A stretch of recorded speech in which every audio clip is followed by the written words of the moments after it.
Okay, one more question. I said I would pick a girl this time. Me? All right, my question is on the 4 wives that you guys mentioned. You know how men can marry 4 wives and women can't. What are those conditions? Because we see that in everyday life. It's something throughout Islam, and it's like a question that comes up in every one of our religious classes. Like, why can a man marry 4 wives, but a woman can't marry 4 men? Can you explain like those conditions and the reasoning behind that? Actually, a man cannot just marry 4 wives. You know, especially for the world, because again, this is a presumption of what the Quran is saying. I promise you, if we analyzed on a blackboard from the way that the Quran is written, فَانْكِحُوا مَا طَابَ لَكُمْ مِنَ النِّسَاءِ, the verse in the chapter of Women's Surah Nisa, where the Lord of the world is saying, marry from the very beginning of the Quran. In other words, beginning with the Quranic orthography, the original narrative of the Prophet, peace and blessings be upon him, makes a profound cultural reading that decimates every preconceived notion about the role of women and men in society. The original reading of the Quran for this verse is not marry what is palatable for you, which is how is that how it's interpreted usually? What is palatable for you, what is acceptable for you, which is all entirely 100% male-centered. Whatever makes you happy, marry 3 or 4 or 5. What is the Quran actually reading? What is the original Quran actually? And I have the blessing to actually study the original Mus'haf of Uthman, the original compilation that before printing and all that stuff. I'm sure you all heard about it. It exists intact to this day.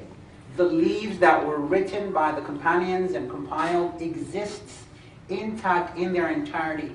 In my own book, I actually reference the Quranic leaf in the original prophetic compilation to demonstrate the solid isnad that we have to the original Mus'haf. So I obviously forgot what leaf number it is, but I promise you I have it in my annotations.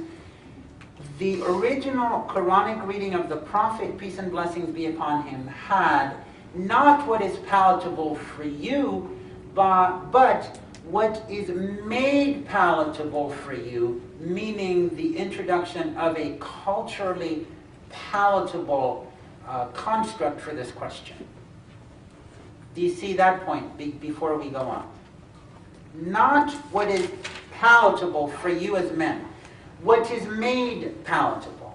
Ultimately, in summary, in one sentence, polygamy is a manifestation of the dynamism of Sharia, because it's pragmatic, it's real, and it acknowledges that polygamy can be a social solution to social issues where that solution is culturally palatable. All 3 things. The Sharia acknowledges that polygamy is a solution to social conditions where polygamy is palatable as a solution. Do you see how it's all these 3 things? For that matter, the Prophet Muhammad's own mannerism, peace and blessings be upon him, is that he never married from the Ansar. And this is authenticated by the narrators of hadith from Ibn Sa'd to Nasa'i. The Prophet, peace and blessings be upon him, was asked, why don't you marry from the Ansar?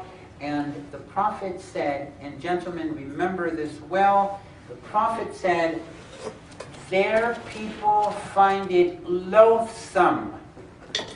The Ansar find this practice repulsive, and I would hate to cause injury to their people.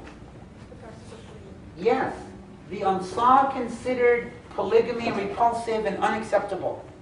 And he, sallallahu alayhi wa sallam, said, I hate to cause injury to their people, meaning to the Ansari men, to the Ansari fathers, and to the guardians, and to the women, and the families, and the tribes. The Prophet, he adored the Ansar women. They were his ambassadors. They helped him do everything. And even though there was a purpose for every single marriage of the Prophet, peace and blessings be upon him, which is a unique situation, and nobody else can have 11, but the Prophet, by God, was not allowed to marry from the Ansar. He was intimately close to innumerable Ansari women, but he was not allowed to marry Ansari women because their people found it culturally abhorrent or unacceptable. And so the Prophet's specialty to marry 11 women was not given the license to offend what is culturally palatable among the dearest people to him. Finally, the question of polygamy is not about sex. The question of polygamy has nothing to do with a man's physical desire. If anything, the Quranic in the Sharia discourse honors female desire in far more